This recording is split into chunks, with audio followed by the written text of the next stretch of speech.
என்ன 2024 ஆகஸ்ட் மாசத்துல பாருங்க, பழனியில முருகருக்காக ஒரு மாநாடு. முருகருக்காக மாநாடு யார் நடத்தணும்னா முருகனை கும்பிடுறவங்க நடத்தணும். ஆனா 2024 நடத்தப்பட்ட மாநாடு திராவிட முன்னேற்ற கழக ஆட்சி அந்த மாநாடு நடத்தினாங்க. ஒரு மாநாட்டின் மீது முருகன் மீது உண்மையாலுமே பக்தி இருந்தால் அந்த மாநாட்டை அரசே நடத்துறாங்க. முதலமைச்சர் நேரடியா போய் பங்கேற்கணும். முதலமைச்சர் பங்கேற்கல. முதல் நாள் காணொலி வாயிலாக அந்த நிகழ்ச்சியில பங்கேற்கிறார். இரண்டாவது நாள் நிகழ்ச்சியில உதயநிதி ஸ்டாலின் காணொலி வாயிலா பங்கேற்கிறாங்க. பழனியில போன வருடம் ஆகஸ்ட் மாதம் நடைபெற்ற அனைத்துலக முருகர் மாநாடு. அந்த மாநாட்டினுடைய தீர்மானத்தை படிச்சு பார்த்தா நீங்களே சிரிப்பீங்க. 21 தீர்மானம் அரசு போட்டிருக்கிறாங்க. 8வது தீர்மானம், இந்து அறநிலைத்துறை அவர்கள் பகுதியில் இருக்கக்கூடிய திருக்கோவில்ல மாணவ செல்வங்களை எல்லாம் வரவழைத்து கந்த சஷ்டி கவசத்தை படிக்க வைக்கணுமா. அதை பாருங்க, எவ்வளவு ஆச்சரியம் பாருங்க. அதாவது 8வது தீர்மானம், இந்து அறநிலைத்துறை கோவில்கள் எங்க இருக்கோ அங்கே மாணவ செல்வங்களை அழைத்து கந்த சஷ்டி கவசம் பாராயணம் பாடுவதற்கு நாம் வாய்ப்படுத்தி கொடுக்க வேண்டும் என்று. ஆனா அந்த விழாவை முக்கிய விருந்தினர்களாக வரக்கூடியவர்களுக்கு சனாதன தர்மத்தை ஒழித்து கட்ட வேண்டும். சனாதன தர்மம் என்பது டெங்கு போகும்போது கொசு மாறி அதையெல்லாம் மிதிக்கணும். ஒரு பக்கம் பேசலாம். இன்னொரு பக்கம் இந்துக்களுடைய வாக்கு வங்கி வேண்டும், நம்ம ஆன்டி இந்தி கவர்மெண்ட் சொல்லிடக்கூடாது என்பதற்காக இது போற நாடகம். 2024 ஆகஸ்ட் மாதத்திற்கு பின்பு, இன்னைக்கு சரியா ஒரு வருஷம் ஆகுங்க, ஒரு வருஷம் ஆக போது, முடிய போது. ஒரு வருடத்துல எங்கேயாவது இந்து அறநிலைத்துறை அவர்களாக மாணவ செல்வங்களை அழைத்து கந்த சஷ்டி கவசம் எங்கேயாச்சும் படிக்க வச்சாங்களான்னு கேளுங்க. மக்களை ஏமாற்றுவதற்காக, மக்களை ஏமாற்றி பிழைப்பதற்காக ஒரு மாநாடு நடத்தி பொய்யான தீர்மானத்தை போட்டி அந்த நேரத்தில் கைத்தட்டு வாங்குவதற்காக இவர்கள் நாடகமாகிக் கொண்டிருக்கின்றார். இதைவிட கொடுமை இன்னும் இருக்குதுங்க. செப்டம்பர் 10ஆம் தேதி, வருகின்ற செப்டம்பர் 10ஆம் தேதி பம்பாவில் சபரிமலை ஐயப்பன் இருக்கக்கூடிய பகுதியில கேரள கம்யூனிஸ்ட் அரசு அவங்க ஒரு மாநாடு நடத்துறாங்க. அனைத்துலக சபரிமலை ஐயப்பன் மாநாடு. இது பாருங்க எப்படி இருக்கு. எல்லா திருடர்களும் ஒன்னா சேர்றாங்க. இங்க முருகனுக்கு மாநாடு திராவிட முன்னேற்ற கழகம், சபரிமலை பம்பையில இந்த செப்டம்பர் 10ஆம் தேதி சபரிமலை ஐயப்பனுக்கு மாநாடு நடத்துவது கம்யூனிஸ்ட் அரசு. கம்யூனிஸ்ட் அரசு. கேரளாவில் இருக்கக்கூடிய பாரதிய ஜனதா கட்சியும் அங்க இருக்கக்கூடிய நம்முடைய இந்து சொந்தங்களும் ஒரே வார்த்தை தான் சொன்னாங்க, மாநாடு நடத்துறதே தப்பு. இந்த மாநாட்டுக்கு முக்கிய விருந்தினர் ஒருத்தர் கூப்பிட்டிருக்காங்க. அவங்க யாருன்னா சாட்சா தமிழ்நாட்டினுடைய முதலமைச்சர் மு.க. ஸ்டாலின் அந்த மாநாட்டினுடைய முக்கிய விருந்தினர். பாருங்க எப்படி திருடர்கள் ஒரே மேடையில ஒன்னா சேர்றாங்க. அங்கே சொன்னார்கள், மு.க. ஸ்டாலின் அவர்கள் கேரள மண்ணில செப்டம்பர் 10ஆம் தேதி காலை வைப்பதற்கு நாங்கள் விட மாட்டோம். எங்களை தாண்டி எங்களின் மீது நடந்து இந்த சபரிமலை மாநாட்டினுடைய மேடை பந்தலுக்கு தமிழ்நாட்டினுடைய முதலமைச்சர். காரணம் என்னன்னா, சனாதன தர்மத்தை பற்றி நான் பேசியதும் தவறு, விநாயகர் சிலையை நாங்கள் எங்களுடைய தந்தையார் அவங்கள உடைச்சதும் தவறு, என்னுடைய மகன் சனாதன தர்மத்தை பற்றி பேசியது தவறுன்னு சொல்லிட்டு நீங்க மேடை ஏறுங்க, இல்லாட்டி எங்களின் மீது நீங்கள் ஏற வேண்டி வரும். எப்பவுமே இந்த திராவிட கட்சிகளை பொறுத்தவரை எதிர்த்து நின்னீங்கன்னா ஓடிடுவாங்க. நாம பவ்யமா சாதாரணமா அமைதியாக நிற்கும் வரைக்கும் தான் நம்ம மேல ஏறி நிற்பாங்க. உடனே மு.க. ஸ்டாலின் அவர்கள் பெல்கி அடிச்சு இவரா செப்டம்பர் 10ஆம் தேதி தமிழ்நாட்டில் அரசு நிகழ்ச்சி இவரே அவருக்கு ஏற்படுத்தி கொண்டு, அன்னைக்கு நான் பிஸியா இருக்கேன், என்னால வர முடியாது, எனக்கு பதிலாக பிடிஆர் அவர் அனுப்பி வைக்கிறேன். இன்னைக்கு தமிழ்நாட்டில் நம்ம அண்ணன் பிடிஆர் பழனிவேல்ராஜன் அவர்கள் தான் பக்கரா, கோயில் ஆடு வெட்டுமா பிடிஆர் அனுப்பு, எப்படி இருந்தாலும் 2026 அந்த ஆட்டு அனுப்புறது தான். ஆனா இன்னைக்கு பிடிஆர் அவர்களை பொறுத்தவரை அவர் இன்னைக்கு அந்த மாநாட்டுக்கு செப்டம்பர் 10ஆம் தேதி பம்பைக்கு போறாரு. என்ன ஆகுதுன்னு எனக்கு தெரியாது. அவர் இவரே ஸ்கேப் இவரை கோர்த்து விட்டார். எதற்காக இதெல்லாம் சொல்லுகின்றேன் என்றாலுங்க, நமக்கு பக்கத்து மாநிலத்தில் எப்படி அரசியல் இருக்கிறது என்பதையும் நாம் உணர்ந்து கொள்ள வேண்டும். இன்னைக்கு இந்துக்கள் எல்லாம் ஒருங்கிணைந்து விட்டார்கள், வலிமையடைந்து விட்டார்கள். இந்து என்கின்ற வாக்கு வங்கி இந்தியாவிலே உருவாகிவிட்டது என்பது தெல்ல தெளிவாக தெரிகிறது. அதை நோக்கி ஒரு அரசியல் கட்சியும் படையெடுக்கிறாங்க, வேஷம் போடுறாங்க, மாநாடு நடத்துறாங்க. இன்னைக்கு மதுரையில எத்தனையோ பேர் மாநாடு நடத்திட்டாங்க. சமீபத்தில் யாரு மாநாடு நடத்தினாங்கன்னு உங்களுக்கு தெரியும். ஆனா மதுரையிலே எத்தனை மாநாடு நடத்தினாலும் சரித்திரத்திலே இந்து முன்னணியினுடைய முருகர் மாநாடு மட்டும்தான் நிற்கும். கட்டுக்கோப்பு. லட்சக்கணக்கான மனிதர்கள் மாநாடு நடைபெறுவதற்கு முன்பு வந்து ஆறுபடை முருகனையும் தரிசனம் செய்துவிட்டு போயிருக்கிறாங்க. அன்னைக்கு மட்டும் குறைந்தபட்சம் 7.5 லட்சம் பேர் மாநாட்டுக்கு வந்து பார்த்துட்டு அமைதியாக அவங்களே வீட்டுல கிளம்பி. ஆச்சரியம் பாருங்க, இந்து முன்னணி நடத்தக்கூடிய முருகர் மாநாட்டுக்கு எல்லாம் தமிழ்நாட்டை பொறுத்த வரைக்கும் அரசியல்வாதிகளுக்கு பெருமை என்னன்னா, தீபாவளிக்கு பொங்கலுக்கு ஒரு நடிகருடைய படம் ரிலீஸ் ஆனா 100 கோடி வசூலாச்சா, 50 கோடி வசூலாச்சா. தீபாவளிக்கு பொங்கலுக்கு டாஸ்மார்க்ல எவ்வளவு வசூலாச்சு. ஆனா முருகர் மாநாடு நடத்தப்பட்ட மதுரையில அங்க சுத்தி இருக்கக்கூடிய டாஸ்மார்க் கடையில 1 ரூபாய் கூட வருமானம் அதிகரிக்கவில்லை. என்ன சொல்றாங்க? எப்படிப்பட்ட கூட்டம் நம்மோடு இருக்கின்றார்கள், எப்படிப்பட்ட மனிதர்கள் நம்மோடு இருக்கின்றார்கள். இதெல்லாமே பாடம். தமிழகத்தில் இருக்கக்கூடிய அரசியல்வாதிகளுக்கு, நிறைய அரசியல் கட்சிகளுக்கு இது ஒரு பாடம். கட்டுக்கோப்பாக இந்து மக்கள் எப்படி இருப்பார்கள், அவருடைய நடவடிக்கை எப்படி இருக்கும் என்பதற்கு நல்ல ஒரு பாடம். அவங்களே மாநாடு முடிச்சுட்டு ஒரு மாநாடு நடத்துனீங்க, 1 லட்சம் சேர் போட்டீங்கன்னா குறைந்தபட்சம் ஒரு 600-700 சேர் உடையும், 1000 சேரே உடையும். இந்த மாநாட்டில் அவ்வளவு லட்சக்கணக்கான சேர் போட்டு ஒரு சேர் உடையல. மக்களே வந்து சேர் எடுத்து வச்சுட்டு போறாங்க, மக்களே அதை சுத்தம் பண்ணிட்டு போறாங்க. வீட்டுல கட்டு சாதத்தை கட்டி விட்டு வந்து அவர்களே சாப்பிட்டு பொறுமையா போறாங்க. இது போன்ற ஒரு ஆட்சியாளர்களுக்காக, ஆட்சிக்காக தமிழகம் காத்திருக்கிறது. ஆட்சியாளர்கள் எப்படிப்பட்டவர்கள் வர வேண்டும், மக்களை எப்படி மதிக்க வேண்டும் என்று. மக்கள் எப்படி மதிக்கிறதுனா, இன்னொன்று சொல்றாங்க, இன்னைக்கு உங்களுடன் ஸ்டாலின் அப்படின்னு அங்கங்க எல்லாம் ஒரு போர்டு வச்சிருக்கிறாங்க, எல்லாம் வாங்க வாங்கன்னு சொல்லிட்டு இந்த ஹோட்டலுக்கு வெளியே நிப்பாங்கல்ல, அண்ணே வாங்கினே வாங்கின தோசை இருக்கு, இட்லி இருக்கு அப்படின்னு. அவங்களே இந்த உங்களுடன் ஸ்டாலின் ஒண்ணு போட்டுட்டு ஆள் இல்லாத கடையில டீ ஆத்துற மாதிரி 4 பேர் டீ ஆத்திட்டு இருக்காங்க. அங்க போய் எந்த அப்ளிகேஷன் கொடுத்தாலும் வேலையெல்லாம் நடக்காதுன்னு உங்களுக்கு தெரியும், எனக்கு தெரியும். ஆனா இன்னைக்கு சிவகங்கையில அடுத்த லெவலுக்கு போயிட்டாங்க. வாங்கினதெல்லாம் பண்டில் பண்ணி எடுத்து வைகை ஆத்துல போட்டு கிளம்பி போயிட்டே இருந்தாங்க. எதுக்கு பெட்டிஷனை வாங்கி அதை படிச்சு அதுக்கு ஒரு நம்பரை போட்டு யாரப்பா இதெல்லாம் சால்வ் பண்ணுவாங்க? தமிழகத்தினுடைய ஆட்சியினுடைய நிலைமை இப்படித்தாங்க இருக்கு. அதையெல்லாம் கூட இங்க இருக்கக்கூடிய சொந்தங்கள் நீங்கள் உற்று கவனித்துக் கொண்டிருக்கின்றீர்கள் என்பதை முழுமையாக நான் நம்புகின்றேன். அருமை சொந்தங்களே, இது மட்டும் இல்லைங்க, நாம் இன்று நன்றாக புரிந்து கொள்ள வேண்டும். இந்த பத்திரிகையில கூட நம்முடைய இந்து முன்னணியினுடைய அமைப்பாளர்கள் நண்பர்கள் மிக முக்கியமான விஷயங்களை நமக்கு சொல்லியிருக்கிறாங்க. இந்து தர்மத்தை பொறுத்தவரை நமக்கு முன்னாடி இருந்தவங்க பேணி காத்து நமக்கு கொடுத்துட்டு போயிருக்கலாம். நாம் இதை பேணி காத்து நம்முடைய சந்ததியருக்கு கொடுக்கும். நம்முடைய முன்னோர்கள் நமக்காக அவ்வளவு கோயிலை கட்டினாங்க, அவர்களுக்காக கோயில் கட்டலைங்க. ராஜராஜ சோழன் அவருக்காக குடும்பத்துக்காக அவ்வளவு பெரிய கோயில் கட்ட வேண்டிய அவசியம் இல்லை. ராஜேந்திர சோழன் கங்கை கொண்ட சோழபுரத்தில் அவ்வளவு பெரிய கோவில் கட்ட வேண்டிய அவசியம் இல்லைங்க, ஏரி கட்ட வேண்டிய அவசியம் இல்லை. அவர்கள் கட்டியதெல்லாம் வருங்கால சந்ததியர் கட்டியது.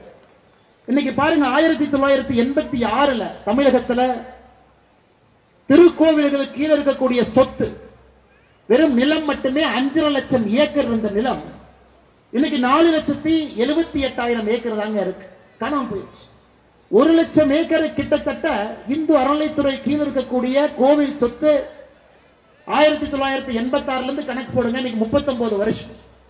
39 ஆண்டுகள்ல 1 லட்சம் ஏக்கர் நிலத்தை சராசரியாக நாம் தமிழகத்தில் இந்த ஆட்சியில இழந்திருக்கின்றோம். கோவில காணோம்.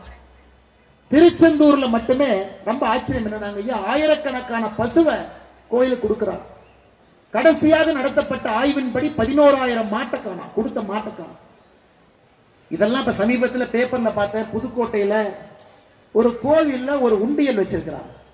மக்கள் சரி சாமி இருக்கிறாங்கப்பா, 10 ரூபாயா 1 ரூபாயா போட்டாங்க. ரொம்ப நாள் கழிச்சுதான் மக்களுக்கு தெரிஞ்சது அது கோயில் உண்டி இல்ல, பக்கத்து வீட்டுல திமுக கார வச்ச உண்டி. அதை ஜோக்கல் அடிக்கலீங்க. புதுக்கோட்டையில் இப்பதான் கைது பண்ணி உண்டியல மட்டும் இல்ல, அந்த உண்டியல வச்ச திமுக காரன் இப்பதான் கைது பண்ணாங்க. எப்படி எல்லாம் யோசிக்கிறாங்க பாருங்க, எப்படி எல்லாம் யோசிக்கிறாங்க பாருங்க. ஒரு பக்கம் நிலத்தை காணா, ஒரு பக்கம் மாட்டை காணா, வடிவேல் என்ன சொன்ன மாதிரி கிணத்தை காணாங்கிற மாதிரி மாட்டை காணா. புதுக்கோட்டையில அடுத்த லெவலுக்கு போயிட்டாங்க. நாமளே ஒரு கோயிலை உருவாக்குனா மக்களுக்கு குழப்பம்.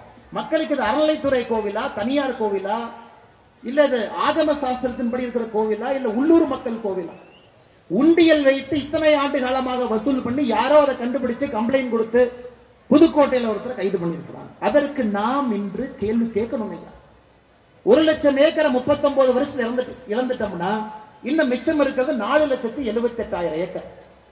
நம்முடைய பேர குழந்தை கேட்கும். இன்னைக்கு ஒருத்தர் மதுரையில சொல்றாரு, அங்கிள் அங்கிள். அங்கிள்கிட்ட அவர் கேட்க வேண்டிய கேள்வி இதான கேட்கணும். அங்கிள்கிட்ட அவர் கேட்க வேண்டிய கேள்வி, 1 லட்சம் ஏக்கர் கோவில் நிலத்தை காண அங்கிள், எங்க அங்கிள் போச்சுன்னு கேட்கணும். அதை விட்டுட்டு அங்கிள்கிட்ட எதோ கேள்வி அந்த அங்கிள் கேட்டுட்டு இருக்கார். 2 பேரும் அங்கிள் தான், யாருல வந்து இளைஞர் 2 அங்கிள் மாத்தி மாத்தி அவர்களுக்குள்ள இந்த அங்கிள் இவரு கேட்கிறாரு, இந்த அங்கிள் அவரு கேட்கிறாரு. இதை கேட்க வேண்டிய கடமை நமக்கு இருக்கு. 2 அங்கிள் ஒதுங்கி போங்க, இந்த 1 லட்சம் ஏக்கருக்கு முதல்ல எங்களுக்கு அக்கௌண்ட் கொடுங்க. அடுத்து பாருங்க, 17,000 கோவில்ல ஒரு கால பூஜை கிடையாது. ஒரு கால பூஜை. இன்னைக்கு இந்து அறநிலைத்துறை இருக்கக்கூடிய மொத்தம் 4,78,000 ஏக்கர் காணாம போன ஏக்கர்லாம் விட்டுட்டு 4,78,000 ஏக்கர் சம்பாதிக்கக்கூடிய சொத்துக்களின் மூலமாக வெறும் 300 கோடி ரூபாய். திருப்பதி ஏழுமலையான் உங்களுக்கு தெரியுங்க ஐயா, திருப்பதி ஏழுமலையான் தமிழ்நாட்டில் உங்களுக்கு இத்தனை கோயில் 46,000 கோயிலை சேர்க்கிறேன். திருப்பதி ஏழுமலையான சமீபத்தில் ஸ்டேட் பேங்க் ஆஃப் இந்தியா மதிப்பீடு செய்தாங்க. ஏழுமலையான் கோவிலுடைய சொத்து என்ன, வங்கியில எவ்வளவு இருக்கு, தங்கம் எவ்வளவு. இந்தியால 970 இடத்துல ப்ராப்பர்ட்டி வச்சிருக்கிறாங்க, தமிழ்நாட்டில் கோயில் வச்சிருக்கிறாங்க. 2,50,000 கோடி ரூபாய் திருப்பதி ஏழுமலையானுடைய மொத்த மதிப்பு. கோவில் சொத்து, வங்கியில் இருக்கக்கூடிய பணம் 970 இடத்துல அவர்கள் இருக்கக்கூடிய 2,50,000 கோடி. தமிழ்நாட்டினுடைய மொத்த பட்ஜெட் 3 லட்சம் கோடி. கணக்காக ஒரு கோவிலை சிறப்பாக நடத்தினால் அந்த கோவிலுடைய சொத்து மதிப்புக்கு ஏழுமலையான் ஒரு உதாரணம்.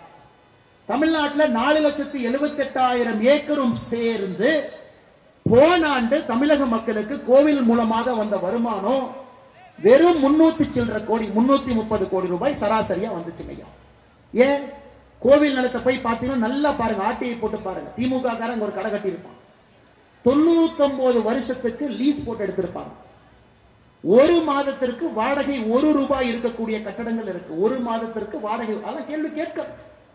அந்த சொத்துக்களை மீட்கணும், நியாயமான வருமானத்தை பெருக்கணும். 6 கால பூஜை நடத்துவதற்கு நாமளே எல்லாம் செஞ்சிடலாங்க. யாருகிட்டையும் போய் கை கட்டி நிற்க வேண்டாம்.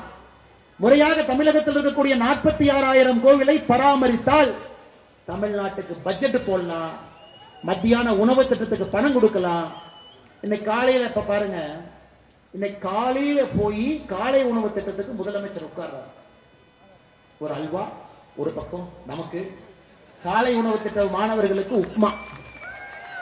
இன்னைக்கு இவங்க திராவிட மாடல் ஆட்சி, திராவிட மாடல் ஆட்சி வளர்ந்துருச்சுன்னு சொல்லி கடைசியாக உப்மா கிண்டி நம்முடைய சொந்தங்களை, குழந்தைகளை ஸ்கூல்ல போய் உப்மா சாப்பிட வைத்திருப்பதுதான் இவருடைய ஆட்சியினுடைய சாதனை இத்தனை ஆண்டு காலமா. அதையெல்லாம் கூட தமிழகத்தில் இருக்கக்கூடிய 46,000 கோவில்கள் எல்லாத்தையும் பார்த்துக்கங்க. யாருகிட்டையும் கை கட்டி நிற்க வேண்டிய அவசியம் இல்லை. விடுதலை கொடுக்கணும். அறநிலைத்துறையினுடைய கையில் இருந்து கோவில்களுக்கு விடுதலை தேவை. வீரத்திரவி ராமகோபாலன் ஐயா அவருடைய ஆன்மா முழுமையாக சாந்தி அடைவது, தமிழகத்தினுடைய கோவில்கள் இந்து அறநிலைத்துறையினுடைய கையில் இருந்து வெளியே வரும் பொழுதுதான் வீரத்திரவி ஐயாவுடைய ஆன்மா உண்மையா சாந்தி அடையும் ஐயா. அதற்காக ஒரு நாளும் பாடுபட வேண்டிய கட்டாயம் நமக்கு இருக்கு. அதையெல்லாம் தாண்டி இன்னொன்னு பாருங்க, நம்ம சொல்லுவோம் இடிப்பது கோயில், படிப்பது ராமாயணம் அப்படிங்கிற மாதிரி. நீ படிக்கிறது ராமாயணம், இடிக்கிறது கோவில்.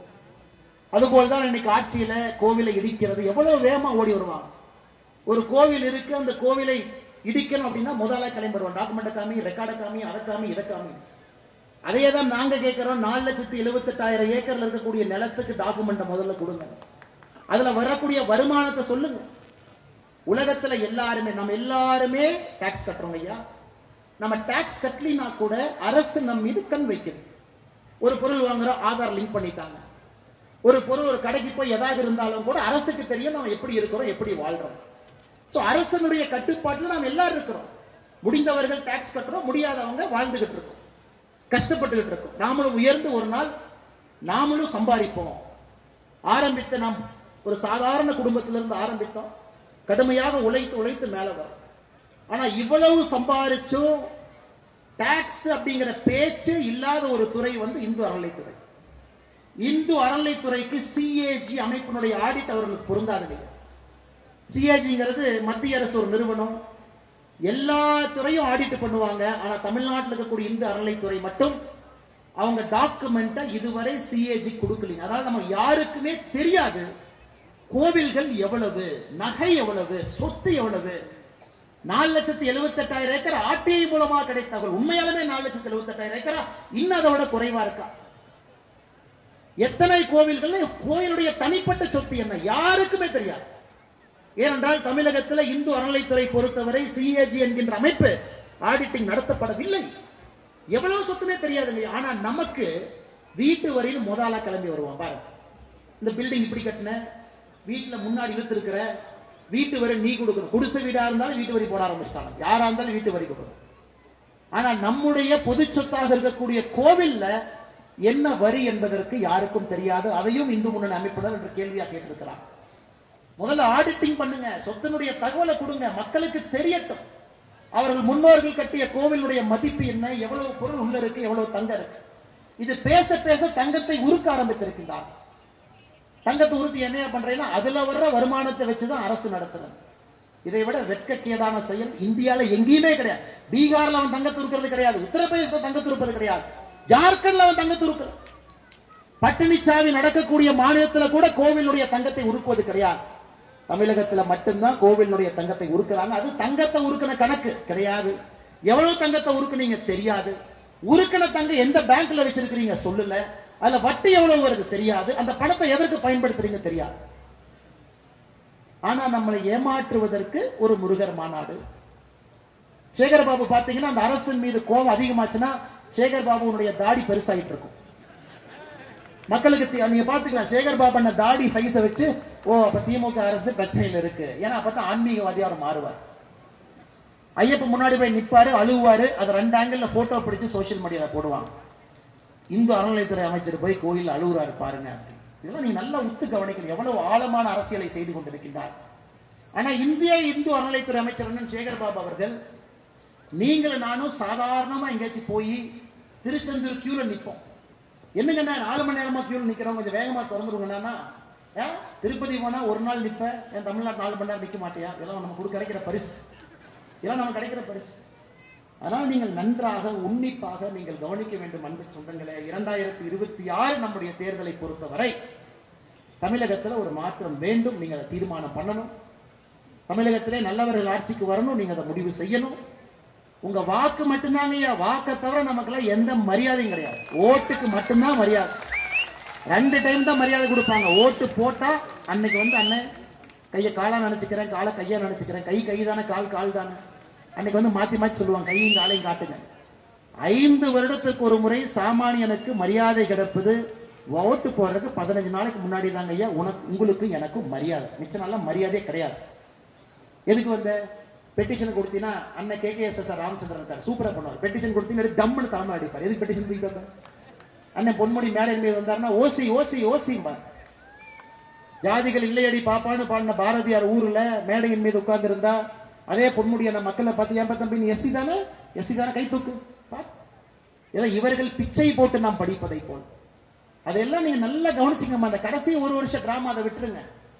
இது சினிமா நடிகர் மேக்கப் போட்டு இப்படி குத்துனா 4 பேர் பறக்கிற மாதிரி எல்லா டிராமாவும் இந்த 1 வருஷம் பண்ணுவாங்க. இவர்கள் இப்படித்தான் என்பதை நீங்கள் உணர்ந்து விட்டால் நீங்க மாற்றத்திற்கு ஒரு காரணக்கர்த்தர்களாக காரணிகளாக மாறிவிடுவீர்கள். நீங்கள் அதை செய்ய வேண்டும் என்று அன்பான வேண்டுகோள் உங்களுக்கு வைக்கிறேன். விநாயகரை பொறுத்தவரை நமக்கு தெரியும், எந்த கடவுளுக்கும் இல்லாத தனிச்சிறப்பு நம்முடைய விநாயகருக்கு இருக்குங்க. திராவிட முன்னேற்ற கழகத்தினுடைய கட்சி நண்பர்கள் சொல்லுவாங்க, விநாயகர் நம்ம கடவுளே இல்லை, அது வட இந்தியா கடவுள். அது ரிக் வேதம், யஜூர் வேதம், சாம வேதம், அதர்வண வேதத்துல தான் சொல்லி இருக்கிறாங்க, இங்க சொல்லவே இல்லை. அவர்களுக்கு யாராவது போய் நம்முடைய அவ்வை பாட்டி விநாயகர் அகவல் 1400 ஆண்டுகளுக்கு முன்பு விநாயகருக்காக விநாயகர் அகவல் எழுதினாங்க. 1400 ஆண்டுகளுக்கு முன்பு அதுல சொல்றாங்க, விநாயகரை பார்த்து சொல்றாங்க, பாலும் தெளி தேனும் பாகும் பருப்பும் இவை 4ம் கலந்து உனக்கு நான் அளிப்பேன். இந்த 4ம் நான் உங்களுக்கு கொடுக்கிறேன். பால் கொடுக்கிறேன், தேன் கொடுக்கிறேன், சர்க்கரை பாகு கொடுக்கிறேன், பருப்பு கொடுக்கிறேன். இந்த 4ம் கொடுக்க வேண்டிய கடமை எனக்கு இருக்கு. கோலஞ்சை துங்க கரிமுகத்து மாமணியே, எனக்கு நீ திரும்ப என்ன கொடுக்க போறீங்கன்னா 3 சங்கத்தமிழையும் திருப்பி கொடு. இயலிசை நாடகம் 3 எனக்கு கொடு விநாயகரே, நாங்க 4 உனக்கு தர்றோம். அதனால்தான் ஒரு எளியவர் வீடு யார் வீடாக இருந்தாலும் கூட இந்த 4ம் நம்மளால கொடுக்க முடியும். ஒரு பால விநாயகர் கொடுக்கலாம், தேனை கொடுக்கலாம், சக்கரை பாவை நாமளே செஞ்சு கொடுக்கலாங்க, பருப்பு கொடுக்கலாம், விநாயகருக்கு பிடித்தது. இது 4ம் நான் கொடுக்கின்றேன். எனக்கு நீங்க சங்கத்தமிழ் 3ஐயும் கொடுங்க, இயலிசை நாடகத்தை சொல்லிக் கொடுங்க. அதனால்தான் நம்முடைய ஒரு குழந்தையும் படிப்பதற்கு முன்பு முதல்ல போடுற கையெழுத்து விநாயகர் கையெழுத்தை போட்டுட்டு தான் நம்ம ஆரம்பிப்போம். ஒரு புதிய விஷயத்தை ஆரம்பிப்பதற்கு முன்பு விநாயகரை வைத்து அதை ஆரம்பிப்போம். படிக்க வேண்டும் என்றால் விநாயகருடைய பாடலை பாடித்தான் குழந்தையை படிக்க ஆரம்பிக்கும். அப்படிப்பட்ட ஒரு பெருமை விநாயகருக்கு இருக்கு. எளியவர்கள் யாராக இருந்தாலும் வலியவர்கள் யாராக இருந்தாலும் இந்த ஒரு கடவுளை பொறுத்தவரை சமமாக எல்லோரும் கொண்டாடலாம். இன்னொரு தனிச்சிறப்பு பாருங்க, ஒரு களிமண் எடுத்து அந்த களிமண்ல விநாயகர் செய்யறோம். அந்த களிமண்ணுக்கு உயிர் ஊட்டுகின்றோம், வீட்டில் வச்சு உயிர் ஊட்டுகின்றோம். அதே உயிர் கொடுத்த கடவுளை நாமளே எடுத்துட்டு போய் ஊர்னுடைய புதடத்துல கரைக்கிறோம். எந்த ஒரு தர்மத்தில் இது போல் இருக்கும் பாருங்க. அதே உயிர் கூட்டப்பட்ட கடவுளை நாம பொது இடத்துல நாம போய் விசர்ஜனம் பண்றோம். ஏன்? இந்த கடவுள் வீட்டில் இருக்கும் வரை நமக்கு பயன்படுவார். பொது இடத்துல ஏரி குளத்துல போய் கடவுளை விசர்ஜனம் செய்யும் பொழுது ஊர் ஏரி குளத்துல ஏரியில களிமண் சேர வேண்டும். களிமண் சேர்ந்தா தாங்க ஐயா தண்ணி நிற்கும். தண்ணி நின்னா தான் விவசாயம் தலைக்கும். அதனாலதான் ஒரு ஒரு ஊரிலும் ஏரி குளம் இருக்கணும், விநாயகரை கரைக்கணும், களிமண்ணை கொண்டு வரணும் கீழே. அதற்காக எவ்வளவு அற்புதமான ஒரு தத்துவத்தை இந்த விநாயகர் சதுர்த்தியில நம்முடைய முன்னோர்கள் கொண்டு வந்திருக்கிறாங்க பாருங்க. ஆனா இன்னைக்கு நம் கண் முன்னால் இருக்கக்கூடிய கேள்வி ஏரிகளுடைய நிலைமை. எத்தனையோ இடத்துல விநாயகர் சதுர்த்தி நடப்பதற்கு முன்பு அரசு லாரியை கொண்டு வந்து தண்ணி ஊற்றி அப்படி கொஞ்சம் லைட்டா தண்ணி ஏற்றிடுவாங்க. விநாயகர் மூழ்கும் அளவுக்கு மட்டும் தண்ணீர் இருக்கும். அதன் பிறகு விநாயகர் அவர்கள் மூழ்ந்த பிறகு உள்ளே களிமண் எல்லாம் சேர்ந்த பிறகு காலையில ஜேசிபி கொண்டு வந்து அந்த மண்ணை தோண்டுவாங்க. இதற்கு காரணம் நாம் இல்லைங்க, நாம ஏரி இருக்கிற இடத்துல தான் நாம கரைக்க முடியும். விவசாயம் தோற்று விட்டது, ஏரி குளங்கள் அரசு சரியாக பராமரிக்கவில்லை என்பதற்கு இதைவிட சான்று என்ன வேணும்? எல்லா குப்பை தண்ணியும் ஊர் ஏரியில கொண்டே விடுறோம், சுத்தரிக்கப்படாத எல்லா தண்ணியும் கொண்டே விடுறோம். அதனால இங்க இருக்கக்கூடிய இளைஞர்கள் நாம் எல்லோருமே ஒரு சங்கல்படுத்துறோம். இன்னைக்கு விநாயகருக்கு நாம் கொடுக்கக்கூடிய மரியாதை, இவ்வளவு சிறப்பாக விமர்சையாக விநாயகரை எடுத்து சென்று கரைப்பதற்காக நாம் காட்டக்கூடிய அந்த சங்கல்பம், நம் ஊரினுடைய ஏரியை பாதுகாப்பதற்கு நாம் காட்ட வேண்டும் என்கின்ற அன்பான வேண்டுகோள் வைக்கிறேன். அது நம்முடைய பொறுப்புங்க. அரசெல்லாம் தோத்துட்டாங்க ஐயா. அரசு தோத்தனாலதான் ஏரி இல்லாம வாழ்ந்து கொண்டிருக்கின்றோம். நாம் இன்னைக்கு ஒரு சங்கல்பம் எடுக்கணும். நம்ம ஏரி இளைஞர்கள் இத்தனை பேர் நாம் இருக்கிறோம். வருஷத்துக்கு நான் 15-20 நாள் கொடுத்து நம்ம ஏரியை சுத்தம் பண்ணுவோம். கொடி செடி எல்லாம் புடுங்கி போடுவோம். ஜேசிபி நாங்களே வாடகை கொண்டு வந்து தோண்டி ஆழப்படுத்துவோம். மழை வரும்போது தண்ணீரை தேக்குவதற்கான வசதிகளை ஏற்படுத்துவோம். ஒரு மழை பெய்யும் பொழுது அந்த ஏரியில முதல் வருஷம் தண்ணி தேங்காதுங்க, நிலத்தடி நீர் இருப்போம். ஆனா 3 ஆண்டுகள்ல ஏரியில தண்ணி வந்து அதை சுத்தப்படுத்தி மண்ணை தோண்டி சரியாக பராமரித்தால், அந்த ஏரிக்கு தண்ணி வரக்கூடிய பாதைகளை எல்லாம் சரிப்படுத்தி விட்டால் 3 ஆண்டுகள்ல நிச்சயமாக நம் கண் முன்னால் தண்ணி நிற்கும். அதை நாம மேட்டுப்பாளையத்தில் செய்யணும். நாம் எல்லோரும் ஒருங்கிணைத்து அதை செய்தி காட்டணும். நகராட்சி, மாநகராட்சி, அரசு, இந்த ஆபீசர் அந்த ஆபீசர் அதை விடுங்க. சம்பளத்துக்கு தான் நீங்க பாதி பேர் வேலை செய்யறாங்க. உணர்வுக்காக வேலை செய்வர்கள் மிக குறைவு. அவங்களை நம்ம தப்ப சொல்ல வேண்டாம். அவங்களையும் பிழிஞ்சுதான் பாதி பேர் வேண்டா வெறுப்பாகத்தான் அரசு வேலையில் இருக்கிறாங்க. இன்னைக்கு காவல்துறை கிடைக்கக்கூடிய சம்பளத்துல எவ்வளவு கஷ்டப்படுறாங்க பாருங்க. நான் காவல்துறையை சார்ந்த ஒரு மனிதன் என்பதற்காக நான் தொடர்ந்து பேசுறேன். அவ்வளவு 30,000, 40,000, 18 மணி நேரம் டியூட்டி. அதனால் நாம் இந்த வேலையை எடுத்து செய்வோம். அதற்கும் இந்து முன்னணி முன்னிற்க வேண்டும் என்பது என்னுடைய ஆசை. காரணம், இந்து முன்னணி ஒரு வேலை எடுத்தா நிச்சயமா அதை சக்சஸ் பண்ணிடுவாங்க. அவர்களுக்கு அந்த திறமை இருக்கு. ஏன்னா அவர்கள் அரசியல் கட்சியில் எதை எதிர்பார்ப்பதில்லை. எலெக்ஷன் நிற்க வேண்டும் என்கின்ற அவசியம் இல்லை. அவங்க மக்கள் பணி. இந்துக்களுக்காக பாடுபடக்கூடிய நம்முடைய இந்து முன்னணி இயக்கம் இதை ஒரு போர்க்கால அடிப்படையில் இதை எடுத்து தமிழகத்தில் ஏரி குளம் எல்லாம் சுத்தப்படுத்தி நீர் தேங்குவதற்கான வசதிகளை ஏற்படுத்தி கொடுப்பார்கள் என்ற நம்பிக்கையோடு கடுமையாக பணி செய்யக்கூடிய காவல்துறைக்கும் இந்த நேரத்தில் நன்றி தெரிவித்து, அதே நேரத்தில் மேடையில் அண்ணன் அவர்கள் சொன்னதெல்லாம் உண்மைதான். இன்னைக்கு காவல்துறையுடைய கைகள் கட்டப்பட்டிருந்தாலும் கூட பேனாக்கு ஒரு வலிமை இருக்கு. தவறு யாரு செய்தாலும் வழக்கு பதிவு செய்ய வேண்டும். தவறு யாரு செஞ்சாலும் நடவடிக்கை எடுக்கணும். அப்பதான் காவல்துறையினுடைய உடைக்கு ஒரு கம்பீரம் இருக்கும். அதையும் நிச்சயமாக நம்முடைய காவல்துறை பரிசீலித்து நடவடிக்கை எடுப்பார்கள். தவறு யார் செய்தாலும் கூட விடமாட்டார்கள். அரசியலுடைய அதிகாரத்திற்கு அடிபணிய மாட்டார்கள் என்கின்ற நம்பிக்கையோடு மேடையில் இருக்கக்கூடிய எல்லா நம்மளுடைய அற்புதமான தலைவர்கள் வாழ்க்கையை அர்ப்பணித்து முழுமையாக இந்து மக்களுடைய வாழ்வியல் சித்தாந்தத்திற்காக, வாழ்வு முன்னேறுவதற்காக போராடி கொண்டிருப்பவர்கள் மேடையில் என் மீது இருக்கின்றார்கள். நிறைய குழந்தைகள் வந்திருக்கிறாங்க. ரொம்ப சந்தோஷம். இந்த குழந்தைகள்லாம் வந்து இது போன்ற நிகழ்வுகளை பங்கேற்றால் மட்டும்தான் உணர்வு வரும். அதனால் குழந்தைகளை தைரியமாக இந்த நிகழ்ச்சிக்கு அழைத்து சென்று வந்த எல்லா தாய்மார்களுக்கும் மிக அமைதியாக, எந்த ஊர்லயும் அம்மா புடவை கட்டின ஒரு அம்மா அவ்வளவு எளிதாக தரையில் உட்கார மாட்டாங்க. புடவை கட்டியிருக்கிற ஒரு அம்மா அவ்வளவு எளிதாக தலையில் உட்கார மாட்டாங்க. ஆனா இந்த இயக்கத்துல நம்முடைய இந்து மக்கள், நம்முடைய சொந்தங்கள் தைரியமாக பெண்கள் வந்து தரையிலே அமர்வார்கள், குழந்தையை கூட்டிக் கொண்டு வருவார்கள். இந்த நிகழ்ச்சி நமக்காக நடக்கக்கூடிய நிகழ்ச்சி, அறத்தின் சாட்சியாக நடக்கக்கூடிய நிகழ்ச்சி என்கின்ற நம்பிக்கை வைத்து இங்க வந்திருக்கக்கூடிய எல்லா தாய்மார்களுக்கும், நம்முடைய மூத்தவர்கள் அவங்க நிறைய பார்த்துட்டாங்க, குண்டுவெடிப்பு பார்த்துட்டாங்க, கலவரத்தை பார்த்துட்டாங்க, நம்பிக்கையோடு இருக்கின்றார்கள். தமிழகத்திலே மாற்றம் வரும், நம்பிக்கையோடு இருக்கின்றார்கள். இந்து குரலுக்கு ஒரு நாள் இந்த மண்ணிலே சத்தியம் இருக்கும் என்கின்ற நம்பிக்கையோடு வந்திருக்கக்கூடிய மூத்தவர்களுக்கு, பெரும் திரளாக வந்திருக்கக்கூடிய இளைஞர்களுக்கு பொறுப்பு அதிகமாக உங்களுக்கு இருக்கிறது. யாருக்கும் இல்லாத பொறுப்பு நமக்கு இருக்கு. நாம் நடந்து கொள்ளக்கூடிய விதம், நம்முடைய பண்பாடு, நம்முடைய செயல்முறை, நாம் முன்னோடியாக இருந்து காட்ட வேண்டும். இளைஞர்கள் நீங்கள் இருப்பீர்கள், இருந்து கொண்டிருக்கின்றீர்கள் என்கின்ற நம்பிக்கை பெரும் திரளாக வந்திருக்கக்கூடிய எல்லோருக்கும், குறிப்பாக கடைகண்ணில் இருக்கக்கூடிய எல்லா அன்பு சொந்தங்கள் எல்லாம் நமக்காக இன்னைக்கு லீவ் விட்டு எல்லாம் இருக்கிறாங்க. அவர்களுக்கும் இந்த நேரத்தில் அன்பான வாழ்த்துக்களை தெரிவித்து, பாரதிய ஜனதா கட்சி என்னுடைய தாய் இயக்கம், இங்கே போராடி கொண்டிருக்கக்கூடிய பாரதிய ஜனதா கட்சியினுடைய அந்த பகுதியினுடைய நீங்கள் எல்லாம் ஏக மனதோடு முடிவு செய்து சேர்மனாக ஆக்கி இன்று முன்னாள் சேர்மனாக உங்களுக்கு பணிபுரிந்து கொண்டிருக்கக்கூடிய அருமை அண்ணன் சதீஷ் அவர்கள், மேட்டுப்பாளையம் இந்த நகர் இந்த பகுதியினுடைய ஒன்றிய தலைவராக இருக்கக்கூடிய அண்ணன் KR சரவணன் அவர்கள், மாவட்டத்தினுடைய பொதுச் செயலராக இருந்து மிக கடுமையாக சித்தாந்தத்தின் அடிப்படையில் பணி செய்யக்கூடிய விக்னேஷ் அவர்கள், மாவட்டத்தினுடைய செயலராக இருக்கக்கூடிய உமா சங்கர் அவர்களுக்கு மிகச் சிறப்பாக பணி செய்து கொண்டிருக்கின்றார்கள். தொடர்ந்து உணர்வோடு பணி செய்ய வேண்டும் என்பதை அன்போடு அவர்களுக்கு அறிவுறுத்தி, இங்க இருக்கக்கூடிய எல்லோருக்கும் நன்றி தெரிவித்து, மேடையில் இருக்கக்கூடியவர்களுக்கு எனக்கு வாய்ப்பு கொடுத்ததற்காக நன்றி தெரிவித்து என்னுடைய உரையை முடித்துக் கொள்கின்றேன். நன்றாக இந்த நிகழ்ச்சி நடைபெறட்டும், மிகச் சிறப்பாக விசர்ஜனை நடைபெறட்டும். வந்த அனைவருக்கும் மனமார்ந்த நன்றிகள். பாரத் மாதா கி.